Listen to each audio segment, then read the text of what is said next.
Okay, everyone. I'm back here with my partner in crime, Aidan Quinn, doppelganger, Eric Howerton. How's it going this morning, Eric? It's going fantastic, Mark. Good, good. Well, this is another episode of Big Talk about small business. It's going to be a good show this morning. I think we got a lot to talk about. There's a lot going on. I'm super busy right now. Same, man. Everybody hates to hear that. They don't give a shit how busy you are, but I am really busy. I'm with you, man. I don't feel like I'm doing a great job. I don't either. But it's like, I really don't. This is actually a counseling session for me. It's okay, isn't it? Is y'all going to be okay? I don't know. Okay, cool. I don't know. I'm just not as motivated as I usually am. I think I'm too happy. You know, that's a big deal, getting comfortable. It is. I mean, that was, it's been one of my struggles in the last couple of years after, you know, you exited out of a company and it's just this You're like comfort mentality. You know, just like, oh, you just chill or do this. You got time. I mean, but I've actually, I fought against that pretty hard. I'm overcome. Yeah. And I actually, you know, the funny thing, you create crap to make sure that you can't get comfortable. That's the problem with people like us. Yeah. We just keep joining new things and taking on new problems. And well, we get excited like you meet somebody and they got something going on. And you're like, oh, hell yeah, let's do that. Yeah, I know. And the next thing you know, you have about 20 meetings. And that's like, no, why am I doing this? Is this, I really need to do that? Mm-hmm. My thing is just like, it's so true. You know, the amount of information and the discussions and conversations and alignment is just really, I mean, that's the draining thing. I mean, like sometimes I feel like I talk all day, every day. You know, and that can be a little bit exhausting. Did you get anything done, though? No, I don't think so. And I still have all the things that I'm supposed to be getting done. I feel like that, too. But then there's just like things like cleaning out my giant toolbox. I'd love to get that done. You know what I mean? Oh, yeah, it's your but crib? It's just never going to happen. No. You know? I mean, I just need to do that. Yeah. I mean, just even driving my RV to the truck place to get it worked on was like, oh, God.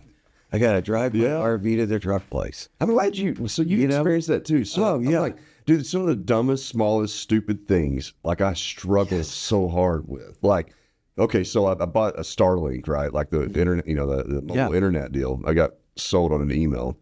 That's a cool Starlink. Idea. It's actually great. Yeah. A great deal. But, I'm sure. But I got the mini kit thing where it's like mobile. You got to figure out how to hook all that up. Well, I bought it and from this email. I had a discount because I was already a subscriber or whatever. So I get it in. I'm like, did I really need it? I mean, like, I was like, well, this would be cool if I could be in my truck and have like really great internet. And meetings, no matter where you are. Yeah. Yeah, but it wasn't conducive for what I needed once I got it. But I got it, set it all up and like, okay. And then I like immediately repackaged it. And I'm like, shit, now I got to send this damn thing back. Right. And so, and then you procrastinate on that, right? Dude, big time. So I had submitted the return online. I got that done. And then it gave me my shipping label. And literally I promise you, kid you not, 10 full business days, I had that stupid Starlink riding shotgun in my truck. I'm there all the time. I hadn't printed up my label yet. And I finally got it done yesterday. But I had to like literally Didn't it feel good? My calendar. It felt great. I was like, I got nothing neck, man. It's so true. I have so many things like that. Like I got this setup that allows me to winterize my RV with a built-in compressor. Yeah. You've had RVs. You know what pain it. I hate winterizing. Oh, dude, I will do anything to avoid it. I hooked up 50 amp service at my house, but unfortunately, and I can plug heaters galore in, but you still have your tanks, and your tanks aren't getting heated unless the central furnace is on in my unit. Yeah. But then that burns gas. Yeah. So now I'm trying to get this guy to convert my furnace they have an electric add-on to your gas furnace. So I can keep it plugged in, then not winterize it. Then I can use it anytime. Meanwhile, though, I got this kit.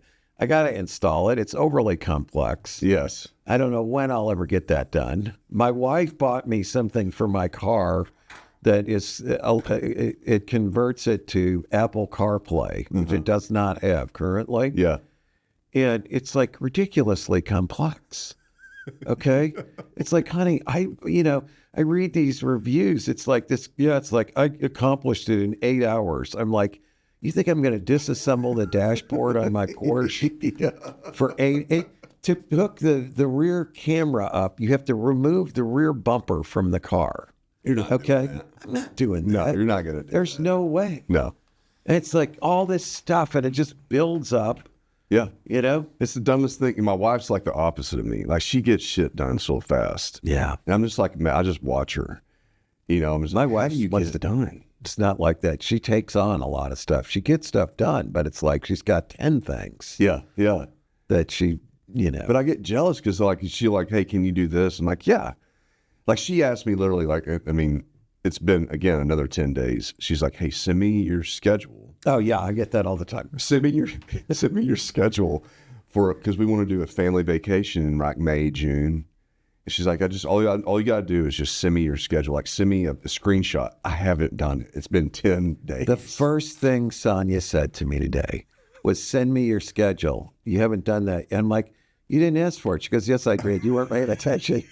Say, it's kind of like last week. Same thing. One of my favorite stories is your wife calling you and say, hey, you used my damn towel this morning. I know. I still can't believe that.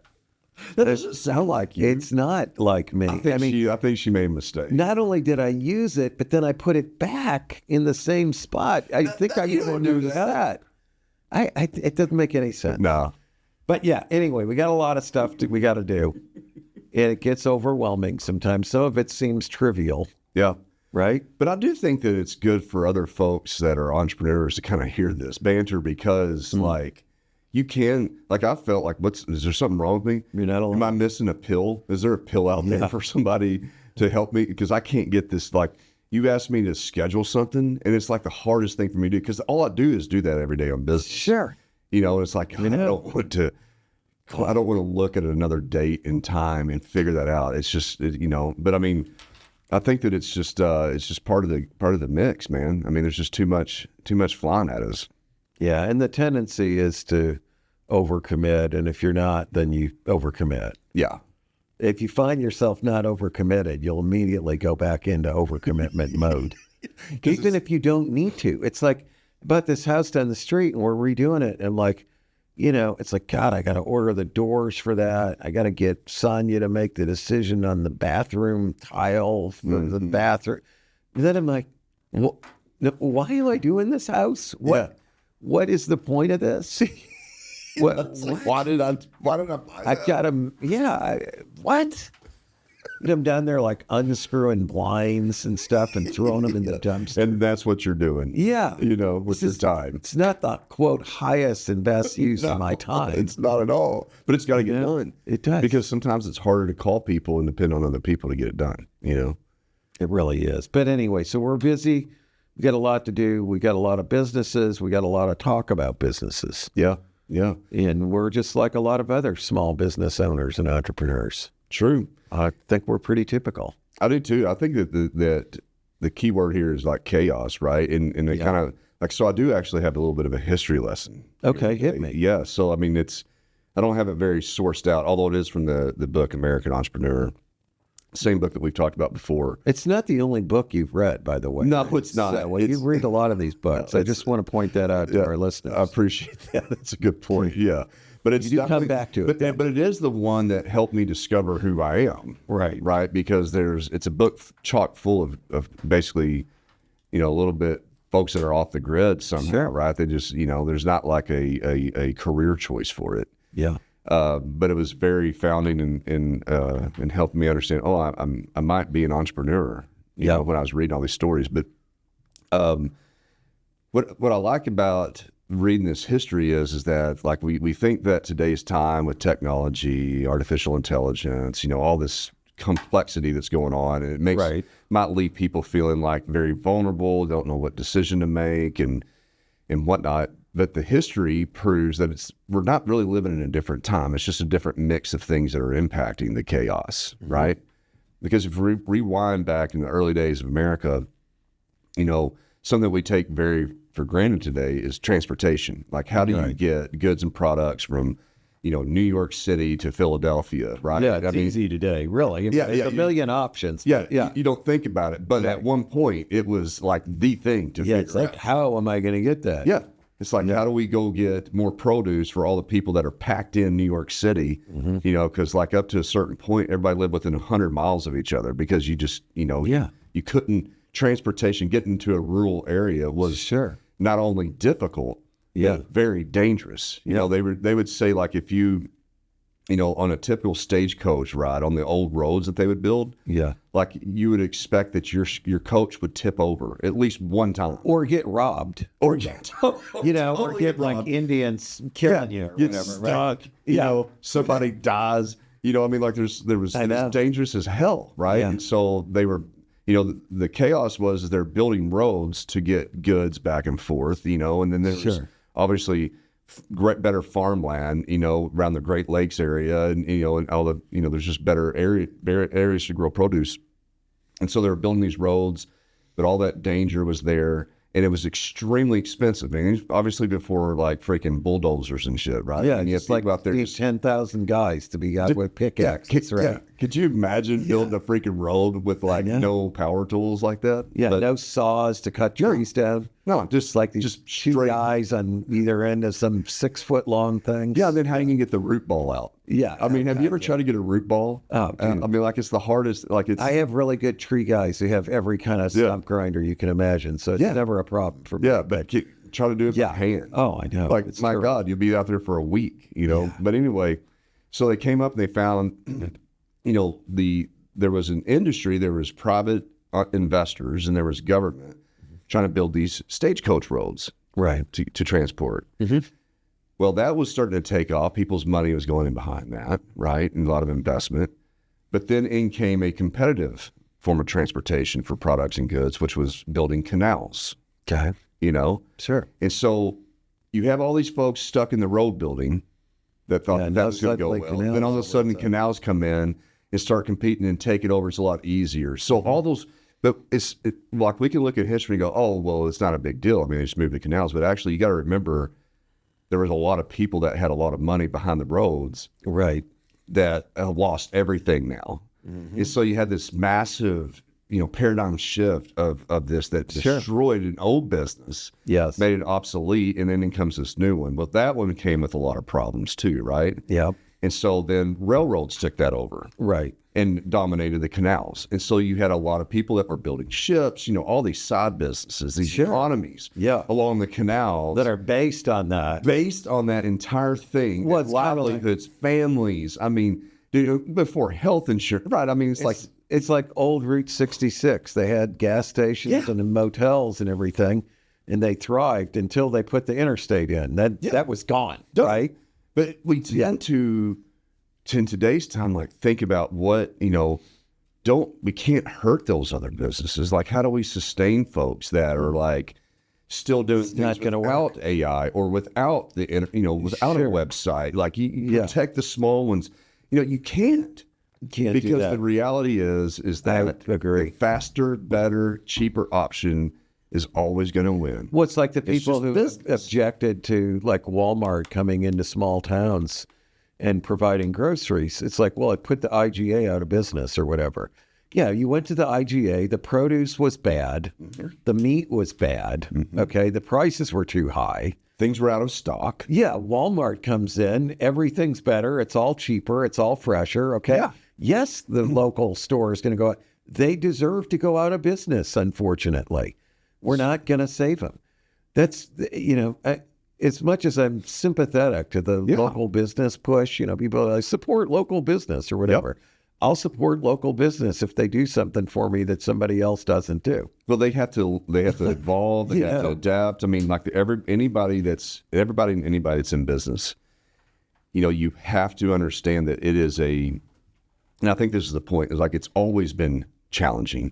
There's always been interruption. There's always changes, right? And it's always going to go to the faster, better, cheaper option. Yes. Period. That's what wins every time. And so and should win. You can't resist it. It's what should win. It's what should, and it's what does. Yeah. It's just freaking reality. Yeah. So if you're right, the point is like if we're hearing about artificial intelligence, we're hearing about all these things, those things are becoming popular because they're making things faster, better, more accurate, and cheaper, And so I hear a lot about resisting that change, because we're trying to save certain roles, which That's not going to happen. it's just not going to happen. No, I Like understand. you have to participate. I'm not going to You have say, to grow into it. yeah, I don't know anything about AI. Okay. Thank God I'm so old that at some point I won't do anything other than just figure out where I'm going to eat at night, which still does preoccupy a lot of my time. Well, it will be able to take care of you. Because neither my wife nor myself likes to cook. She would ask me like sometimes, well, what are we doing for dinner tonight? I'm like, you tell me, what are we doing for dinner tonight? Because I don't feel like making Now it. you could just ask AI. But no, but you're right. I mean, it's so true. I mean, we get into the whole AI topic and how so many white collar jobs are going to go away.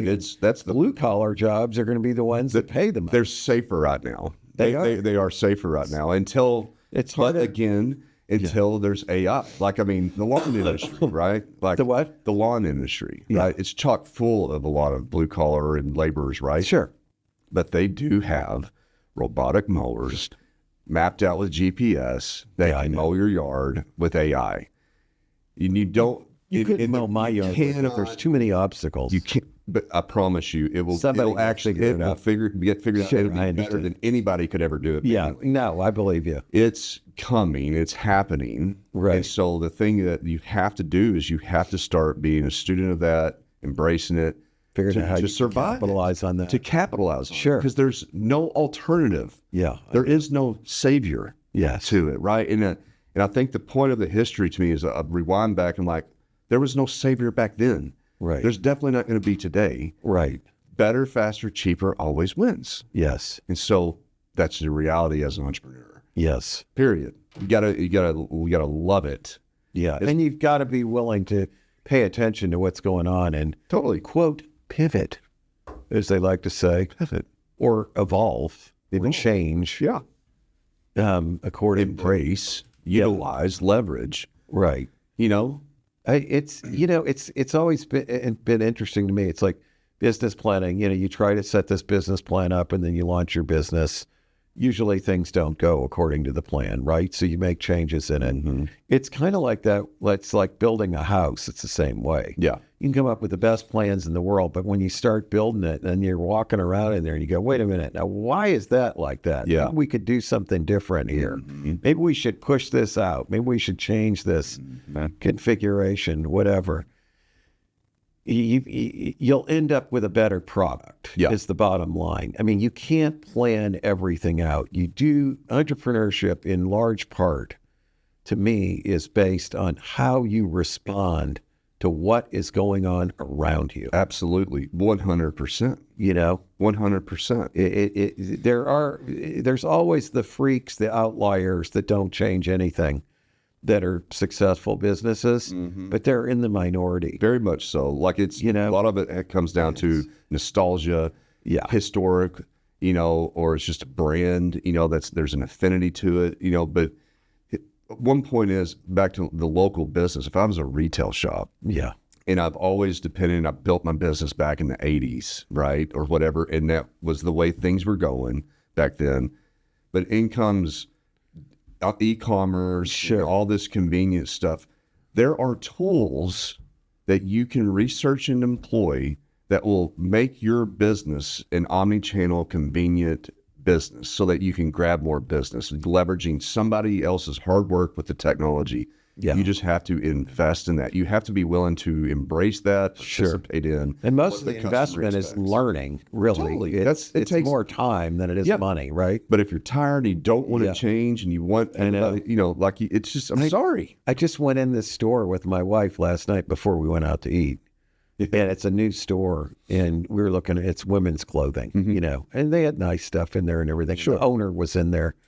And I was like, wow. I go, you really took the leap, didn't you? She goes, what do you mean? I go, you bought all this inventory. Okay. I mean, You're looking around going, holy like shit. these $200 sweaters and $300 coats, and just, you bought all this stuff hoping somebody's going to find you and come along and buy it. It's a pretty gutsy move if you think about it. I'm not sure Very how much. smart it is. Very gutsy, man. But I hope she makes it. But, you wonder, like, what are people thinking? Do they really think about, like, what's going to drive somebody to come here instead of going on my internet and searching for exactly what I want, pushing a button, and 24 hours later, it lands on my doorstep, or even faster than that? I tell you, I bought something from Camping World the other day. I ordered it on a Sunday night. Yep. On Monday morning, it was delivered to my door without any postage or anything. In other words, Camping World grabbed it from the nearest Camping World location, which is in Rogers or Lowell, and somebody brought it to my house. It's called omnichannel mart. Wow. That's exactly what blown that is. away by that. So, but that point is exactly what I've been on the high horse about for years regarding Walmart. Like when They've got the distribution system because of their stores. That is the nut to crack. How do they do that efficiently and effectively every single time? And I mean, yes, you can. My point was always been I could order a Coke Zero on Amazon and it'll get here in 24 hours, and everybody thinks that's so convenient, right? But what if I can order a Coke Zero and it gets here in 5 minutes? Yeah, right. I'm always going to choose 5 minutes. Same price, more convenience. Yes. That wins. And that kind of goes back to this whole statement, with the history too, is like the faster, better, cheaper option always wins. And so that's the main advantage, you're right, that Walmart has over Amazon 100%. Is that huge decentralized distribution network represented by stores for your everyday everywhere, needs, man. Yeah, that could be sources of whatever it is and reduces the transportation time. Yep. It's a hard thing to crack, man. They've been working hard at it, but they're getting closer every day. We've got this right over here, less than half a mile from here is a drone station. Yep. Where they send stuff out by a drone. It's very cool. It is cool. But so there's a lot of change out there. You can embrace it or you cannot. Yep. And just like the stagecoach builders, and you didn't want to get in the canal business, you may have to. because you didn't want to do it, because you did want to evolve. I mean, there's clear indications. Do canals, they can ship heavier goods, they can do it in faster time, and it's less dangerous. The customer's going to want that. Right? It just makes more sense. Sure. But you stay in the stagecoach business because you're just so adamant that you're going to continue to do well and it'll shift on you. It will not. It will not happen. So I hear you. You've got to evolve. I hear you. Let's grab a topic out of the hat here. Let's do that. Before we get into our other topic today. This one's really long.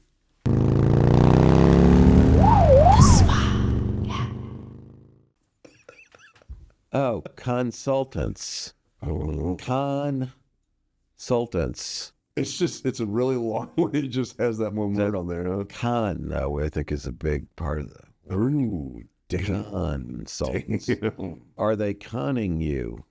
Or are they really doing? Look, there's consultants that are very valuable. There's no question about it. Mm-hmm. Not everybody needs to have full-time people doing something that they're going to do once or not all the time or don't have that depth of expertise in. Mm-hmm.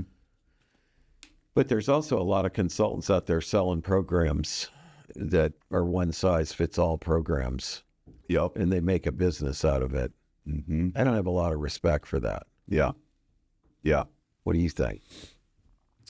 I think that, on your con side, right, it comes down to an individual, because it's difficult to be a consultant without you genuinely caring about the outcome of who you're consulting with. Sure.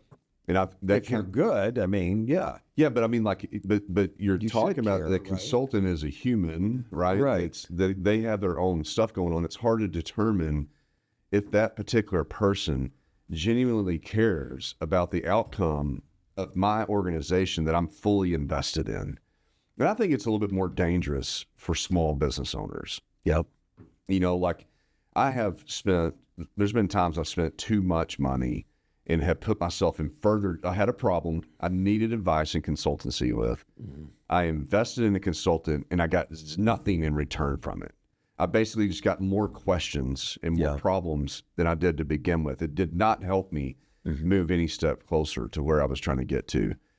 That is dangerous for a small business owner who has tight budget. Right. They can't afford to waste time or money. Exactly. Like it's all on the line. Yeah. And so you have to be very, very, very careful about that. And I think that the reality to it is does this consultant, do they genuinely care about the outcome in your investment with them? Because they're probably not going to appreciate it much, because the consultant's business is based upon, I need to get paid for my time, get in, get out. Get in and get out, move on to the next one. You just got to be really careful with that, especially when you have a consultancy agency.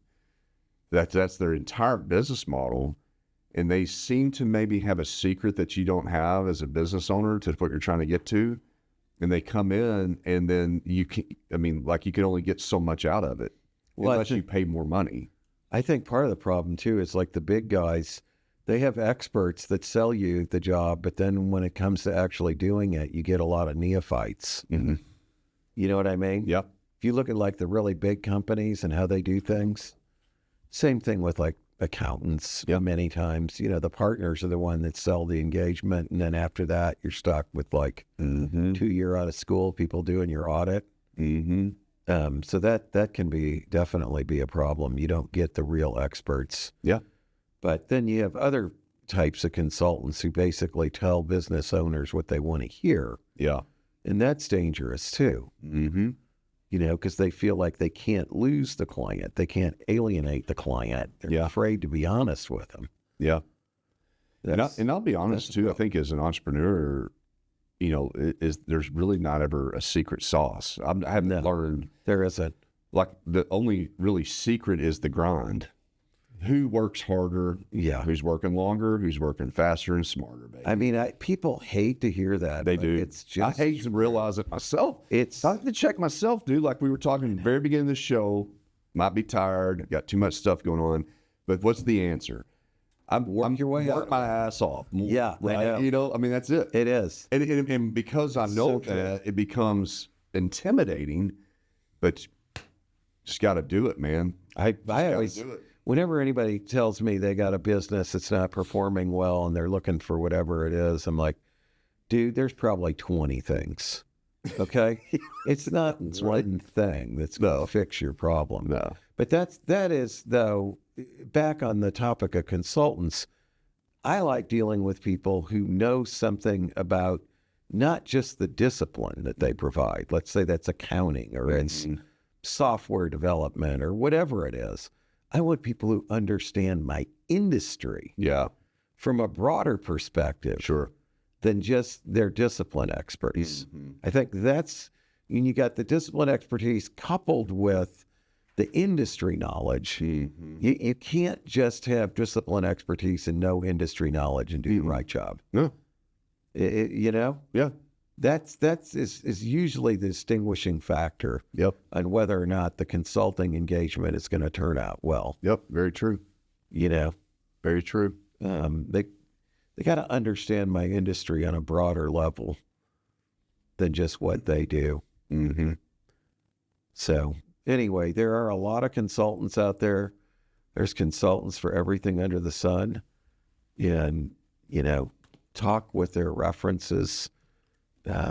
Check them out, check out their reviews, look in their eyes. Yeah. Meet them face to face, have some well-written contracts for what it is you expect them to do.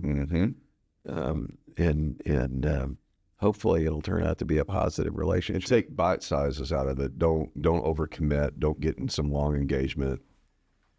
Make sure there's action to it. Like, where's the action at?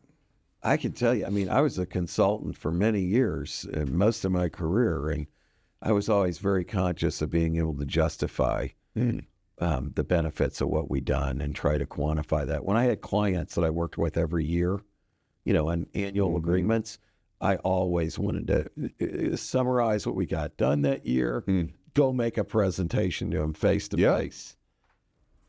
Yeah. Because they don't always know either. Sometimes they're so high up in the organization that they're unaware of how far down into the company You got to kind of fight. You got to kind of fight to prove your value at all times as a consultant. Continue to sell. Yeah, you have to. Yeah. Yeah, it's true. So anyway, today we were going to talk about business partners. Great. Love it. And what is a good business partner for a small business owner / entrepreneur, and what doesn't always work out so well. Yeah. Right, for business partners, for business founders, entrepreneurs, small business owners. There really are some distinctions out there. There was a chapter in my book, I think it was something to the effect of why everyone needs a Fred. Yeah. And it was talking about my original business partner at the company that's Zweig Group today. It was Zweig White. And just how instrumental Fred White was in the success of our business. Mm-hmm. And I just think he presents a good example of what is a good formula for a business partner. And in a nutshell, that is somebody who is not like you. Exactly. They do what you 100%. don't do well. And, they're totally different. I don't think that's the tendency, though, of a lot of people when they get a partner. They think, oh, we really get along great. We're just alike. We should be partners. Mm-hmm. Mm-hmm. Not good. Two strategic, visionary people is a bad deal, man. Well, or two great sellers who don't know how to do long-term implementation. That's not. Have no structure. Yeah.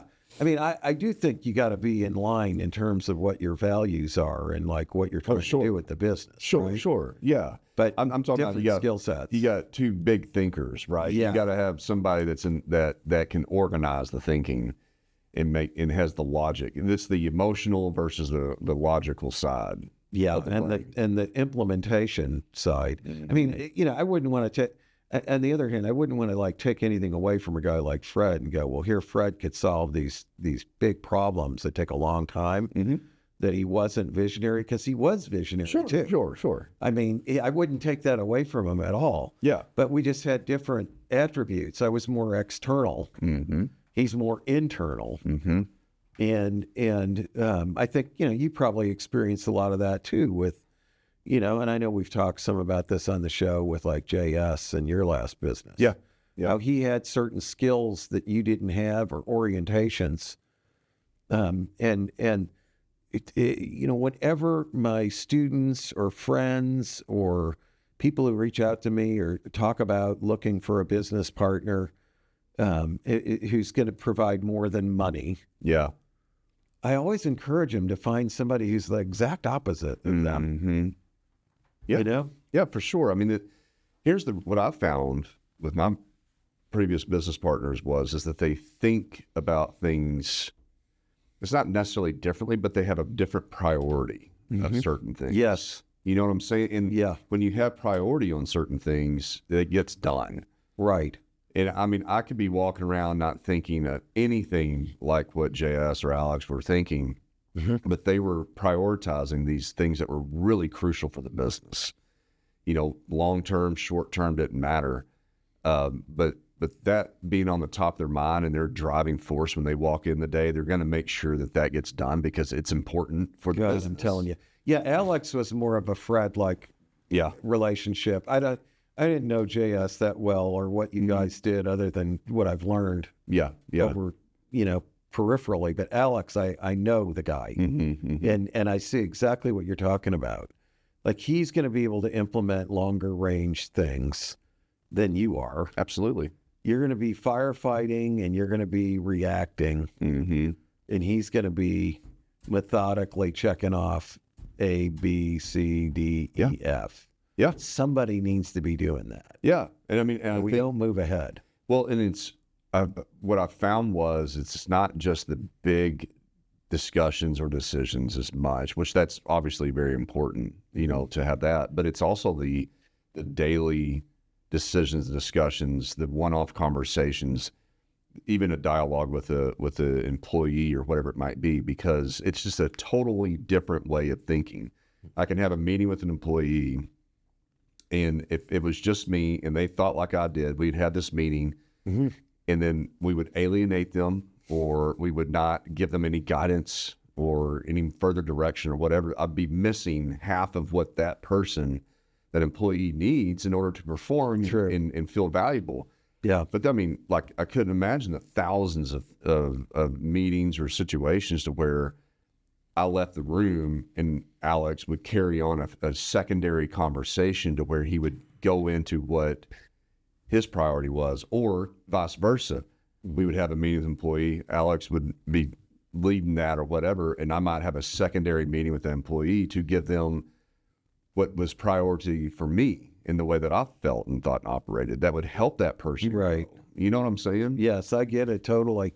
I think, another issue with these partners, though, that I think is one that people don't talk about. And I guarantee you that the Alexes, or I don't know who else, you've ever worked with as a partner, or somebody like a Fred, I'm sure at times had to feel like, why does this other person get all the limelight? The one who's the external person, i.e. you or me. Sure. Even though Fred would never say that. You know what I mean? Or Alex would never say that. You wonder, like, is that demotivational to them, that they don't get the limelight or the credit maybe that they should deserve sometimes? I think founders and primary owners really need to think about that. Yeah, because it can get It demotivates those people. Sure. And you can't afford that. They're too critical to demotivate. Well, and I mean, I think that you probably the same way that I felt too, is, I mean, like, we're actually concerned about that. I mean, you bring out that talk that shows that you have concern about it. Right. Because you know that it's, like, I knew it wasn't me all the time. Well, you mean you making everything happen? Yeah. I knew that. Oh, yeah, absolutely. Right? Yeah, I certainly knew that. And I think that the internal team probably knew that, but it's what externally clients or the market or media or whoever, right? Yes. And that always plagued me. I did not ever feel comfortable about that. Like It's interesting because, like, as an external extroverted a campaigner in the market, my entire specific purpose was to go and build that campaign, to talk the talk, to walk the walk, to be the person. I mean, I can walk up in a crowd of folks and I can spot folks out, go talk to them, no problem. Like, that's just easy. It's what I love to do. Yes, it was it was always the top thing in my head. I was like, who the hell am I going to meet today? Right. And how am I going to make this happen? Where am I going to show up at? It's an interesting thing because of that priority in that action, it puts you in limelight. Yes. And you're actually trying to get that to drive the business. Of course. So it's not just an egocentric. No, hell no. It's a necessary thing for the damn business. I get it. Yeah. And your partner's supporting that because they need you to go do that. Yeah, because they don't. It's not the forefront in their mind. Yeah. It's not like the easy thing on their side. Yeah. But once you get that attention, like, you're kind of stuck in that, because it's like, I actually didn't want that. There were many times, like, where I would, try to divert from the attention. Yes. Oh, I always was conscious of that. But you can't do it because they don't care. Whoever the outsiders. The outsiders don't care. They want they want the person that they're seeing or hearing or been referred to. I'm telling you, this is a really big problem. Yeah. If you think about it. It is. I mean, because over time, those other people may be more critical to the business than we are. Okay. Oh, I'll admit it. I'll admit it right now. I can guarantee you we never would have been as successful if it was just me versus somebody like Fred, who could make the progress on these longer term initiatives that were the things that really differentiated us. I'm 100%. You know what I mean? But, you do have to wonder, like, after a while, even though they would state that that's not their goal to be in the limelight at all, because they're introverts, let's just say. Okay, it's still got to wear on them at some point. Like, you know what? I deserve more.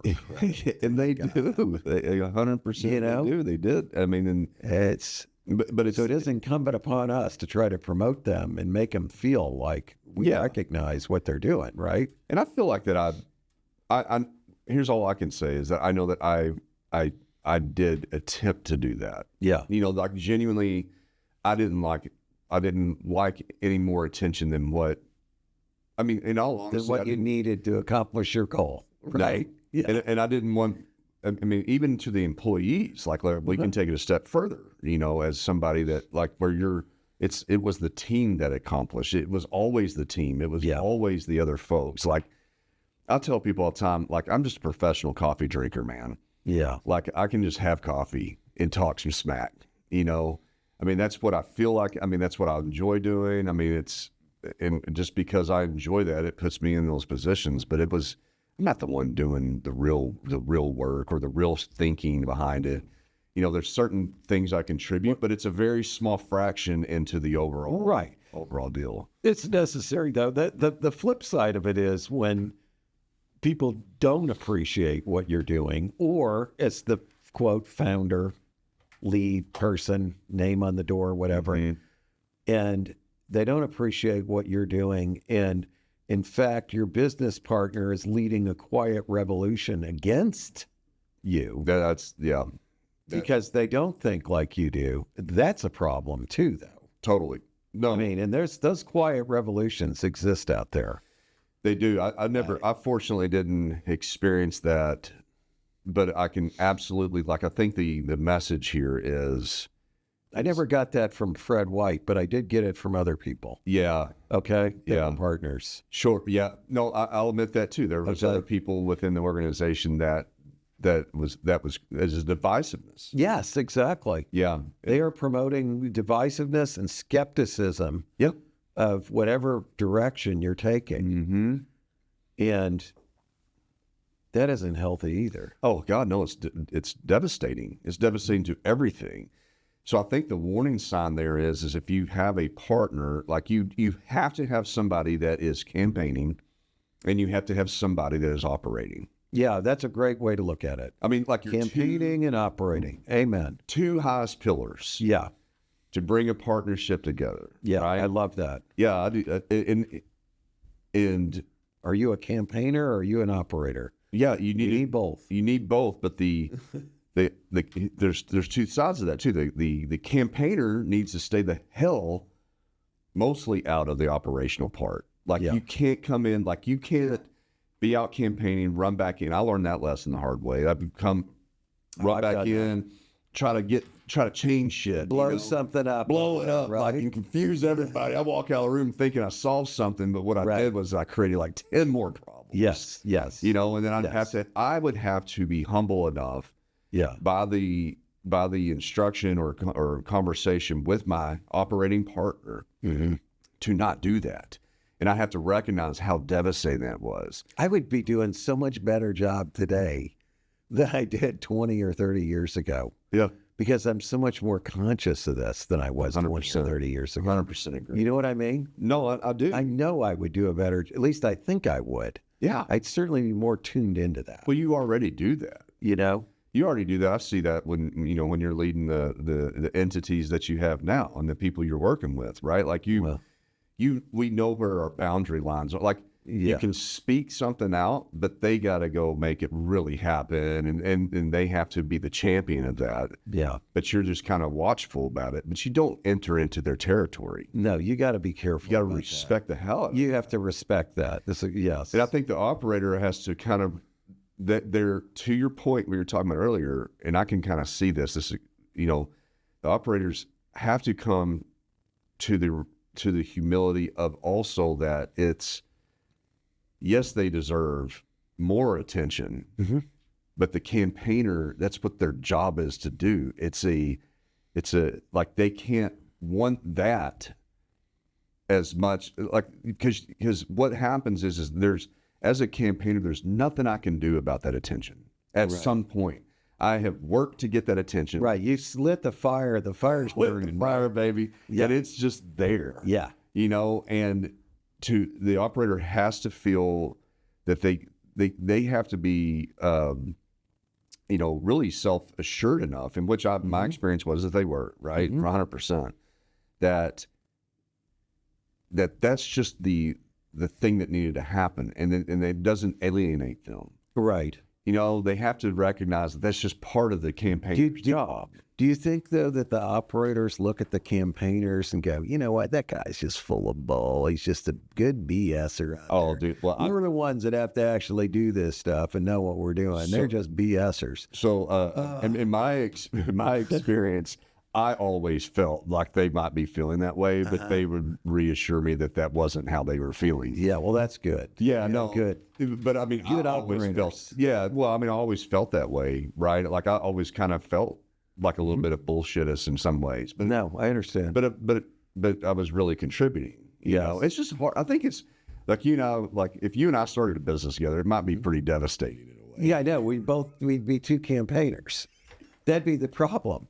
Maybe we should just do like a science experiment with it. See how terrible it is. Two campaigners out there. Yeah. But, the funny thing is, I don't have to be a campaigner in every business that I work with. It's true. I can be an operator on some cases and an influencer, but not the one in the limelight at all. I'm doing that right now. Yeah. Yeah. You are. But you know what? This really brings up, this whole discussion brings up an interesting thought for me. And I know you can relate to this one. Let's say, I love this campaigner operators thing, dynamic, okay? Yeah. What happens when you sell a business that was created and managed and grown by this campaigner and this operator, and the campaigner goes away in the sale, and the operator remains, and there's no other campaigner that takes the place? Or let's say the buyer puts in their own operators, but they lack the campaigner. Don't you think that's one of the problems that occurs when businesses are sold? Oh, yeah, for sure.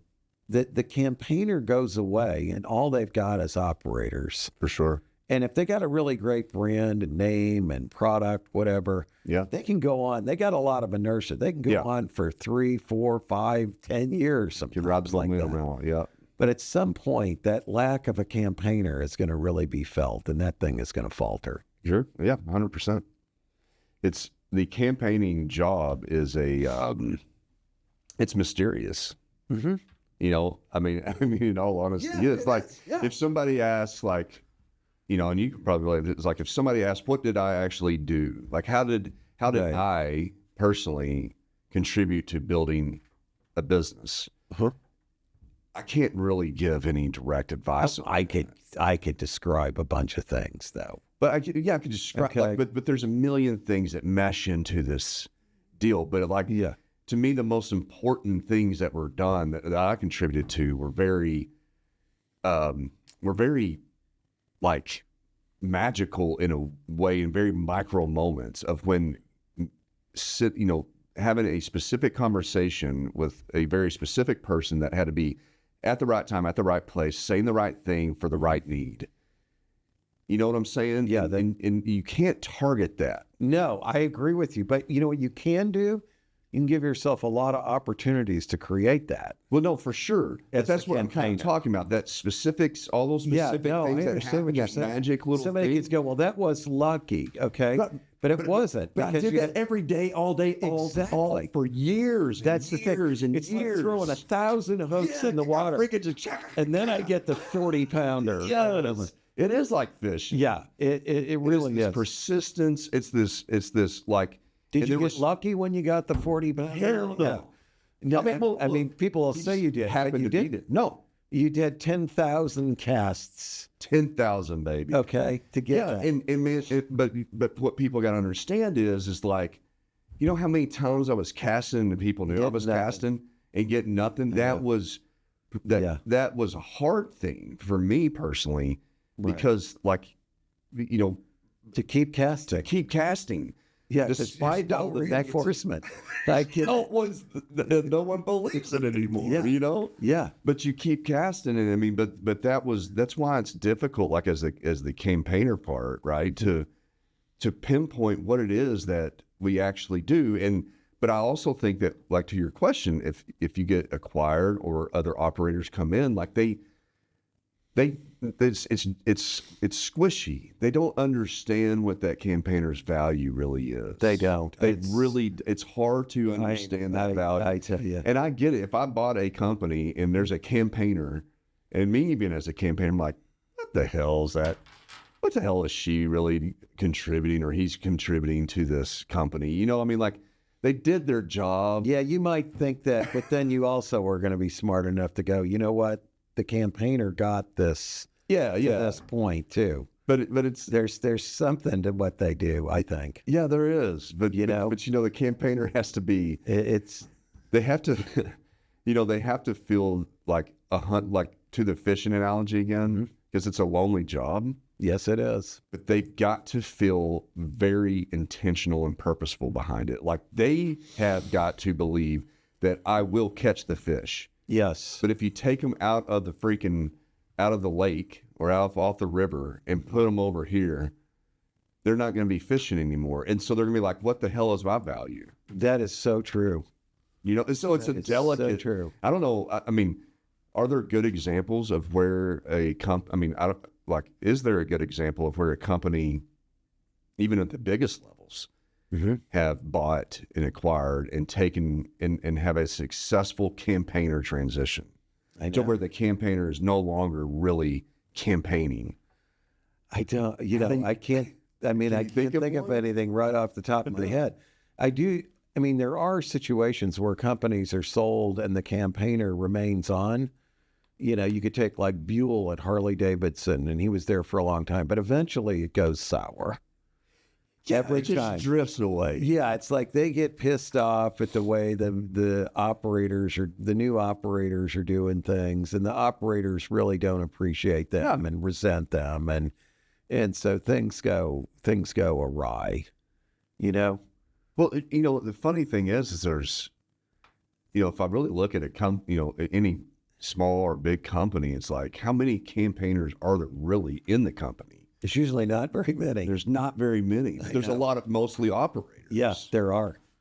Just, but is that the job of the campaigner though? They create the situation where the operators can operate. They do, and the need for operation. Yeah, the need. That's a great way to look at it. I love that. Because if I did my job well as a campaigner, I'm growing business, and then there's more execution that needs to be done. I think maybe part of it is like, if the campaigner and the operator, quote, partners, come together early in the evolution of the business and grow together, there's probably a greater likelihood of respect between the two parties. Absolutely. Than if the campaigner has been out here and then suddenly there's a new operator 20 years later who comes into the program. Yeah. That operator's not necessarily going to appreciate that campaigner. No. The campaigner may not necessarily appreciate that operator and think, I got us this far. Yeah, because I can tell you with my co-founder Alex and JS both, they did know, they witnessed my value. Right. As a campaigner. Yeah, you start out with nothing. And and then you got something. You got something, right? Yeah, so right. But I get it. They just know intuitively that there's contribution there. Now, could they say specifically? They could point out a couple of things like that I was just good at or whatever in contributing, but I think it was more intuition or experience that they believed like the value. Whereas, like, on the flip side, coming in and as a bigger company that, like, and you got operators and they look at the campaigner, it's like they don't have those subconscious, experiential, intuitive understanding of the value of that, and it's okay. Like, I'm not twisted about that, but it's just a reality. I'm just having a counseling session with you right now, trying to understand this. But I've been through it. Yeah, if you look at any business, I know, like you know what I'm saying, like the just that understanding, and I think that even back to your earlier point, like, I do believe that my previous partners, like, they did probably have a point where I remember, specifically with Alex, this is really early on, like where Alex is probably like wondering what the hell it is that I'm actually doing and I do. Mm-hmm. When he's really like, it's obvious. He's in the back room. He is making it, like working and doing all kinds of shit. Yes. And I'm gone for hours. I know. Eating lunches and having coffees and, going to strange meetings of where we like the genesis of a meeting. Like when you're in a room and no one in the meeting knows why you're in the room. Yeah. But here you are. Somehow you got in the room. Yeah. And it's like, what is it that you do again? Yeah. And then the campaigner's like, oh shit, I do all kinds. This is my moment. Yeah, exactly. To express how we provide value as a business partner with you. But that first meeting, it's like, why the hell are you going there? Why would you spend 3 hours on the road to drive this far or to do these things? And there's expenses associated with it. There's nothing tangible. I'm telling you, it's so true. Yeah, but you're still at it. Man, I'm telling you, bro, like this is the meeting. And then you have it, nothing develops. This is the meeting, it's just this continuous. And so there's got to be, like at some point, I remember kind of Alex, like kind of going, okay, you know what? I'm in this anyway. Right. I'm stuck here with this jackass. Yeah. I'm talking about me. Yeah. Just let his goofy butt go do what he does. Right. I just have to have a little watch faith. the show. Yeah. Have a little. But Sorry, Alex. But I think your campaigner operator framework is very good to keep in mind. Yeah. When somebody's talking about bringing on a business partner. 100%. Okay, whether they're external to the organization or they're internal currently, and they're going to become a business partner, it's a good way to be thinking about it. Okay, Yeah. Don't bring another campaigner in and expect things to necessarily. I mean, I'm not going to say you don't. At some point you need another campaigner. Yeah. If you're going to transition, there better be somebody out there who can be the campaigner. Well, that's your top salesperson. Exactly. Right? Or your marketing, BD, business development. I mean, like you got to have additional campaigners.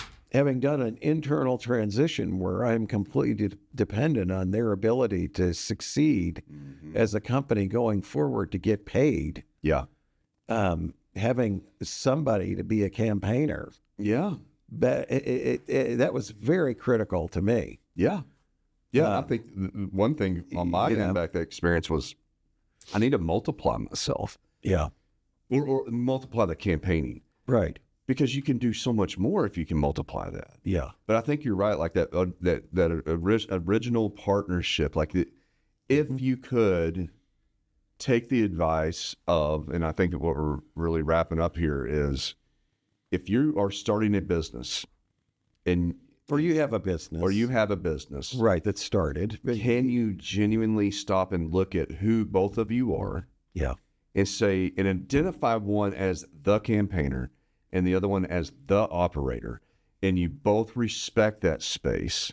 You both don't interfere with those pillars. Yes. Right? Yes. Then you would save yourself a shit ton of potential threatening angst on both sides. It's so true. Well, I think this campaigner operator framework is one that it's really good. And I'm glad we had this discussion. You've never clearly articulated that before. I've heard you talk about campaigners. Yeah. And what's a campaign in your mind. But I think it's a great way to look at it. And it's a great framework for people to have when they look at either their existing partners or new potential partners.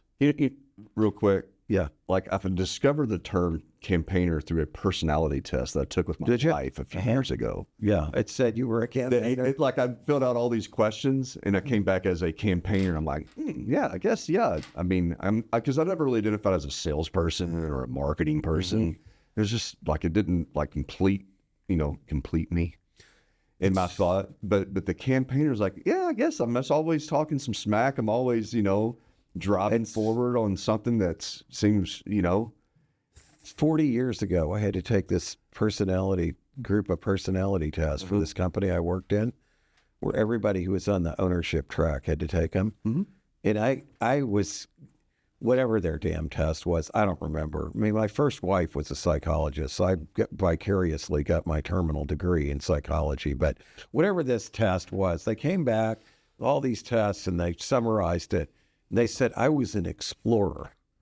I was like the people on the frontier out there. Hell yeah. Okay, they said I was probably not going to last in the job. I'd get impatient. Yeah. It was true. Yeah. I was there 3 years. It was absolutely true. Yeah. But explore, so that was another way to look at it. Mm-hmm. You know, you got the campaigner, you got the explorer. The explorer is the one that's on, Pioneer, man. they're out on the front end there. Frontiersman. Yes. Yeah. You don't know, you might get attacked at any minute, but But you can't You're out wait there. to see what's around the next corner. yeah, You know? exactly. But to kind of like, I think if you have a partnership or you're starting one, it might be a good idea to take a couple maybe of personality tests. Like there's neural color. It's a really good one. But I mean, like you can identify what those are. And then I think that helps to make the conversation and the objective. Yeah, less threatening or less judgmental in a way. Look at it as a science experiment. Yeah, yeah. Like, let's take these personality tests, see where we land, and then understand each other and be like, oh, okay, well, then you clearly are that person, so you own that Yeah. and respect that territory. And I think it could be helpful. Just this whole campaigner versus operator thing, it's really getting me thinking right now about the companies that I see that I feel good about their success potential and those who are struggling. One of the companies I work with right now has got a great campaigner, but it's got no operator. Another company I work with has a campaigner, has an operator, okay? Yeah. Got a lot of problems, but I feel like it's on the right track, Yeah. okay? I feel like in spite of all those problems, they're going to be overcome. The other one's actually got more resources. That's just a campaigner without an operator, but its future is murkier in a way. Yeah. When it ostensibly you'd be like, what do you mean it's murkier? It's got all these resources Yeah. financially. It's not threatened in any way. You know what I mean? Mm-hmm. And yet there I am looking at the other one thinking, you know what? They got the necessary people that the combination of those things is going to serve them well. Yeah. So it's a really good framework. Thank you for introducing us to that today, Eric. Oh, thanks, Mark. I'm dead serious. No, this is good. I mean, like that's why I love this show, man. Yeah. I feel like that we counsel each other. Yep. Well, we're running out of time. We are. I don't know about you, but I got a lot to do today. Yeah, let's go. I gotta get some stuff done. All right, everybody. Well, until next week, this has been yet one more episode of Big Talk about small business. We're here for you. Reach out to us. Get on our website. If there's anything you want us to talk about, we're glad to do it. Send it, baby. If you want to sponsor this show, we'd love to hear from you. Send that money, baby. And if you have any suggestions for guests, which we are very picky about, by the way, we're not looking for people that are looking to build a business. Yeah. We want Based on people that want to listeners. help others do what you've already done, Yeah. right? Or that you are doing. Right. So don't count on any one-man consultants or coaches out there to be. That's not what we're looking for. We want to talk to people who've done it, people who've overcome problems, people who've survived catastrophe, Yeah. people who've taken over family businesses and done better than their parents or predecessors. That's right. Those are the stories we're looking for.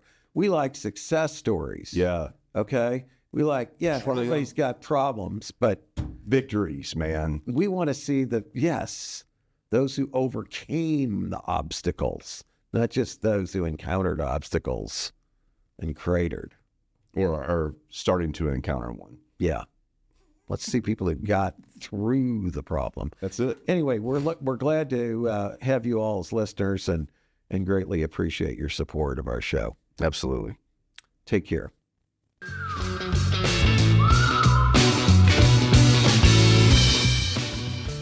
Thanks for tuning into this episode of Big Talk about small business. If you have any questions or ideas for upcoming shows, be sure to head over to our website, www.bigtalkaboutsmallbusiness.com. and click on the Ask the Host button for the chance to have your questions answered on the show. Stay connected with us on LinkedIn at Big Talk About Small Business. And be sure to head over to our website to read articles, browse episodes, and ask questions about upcoming shows.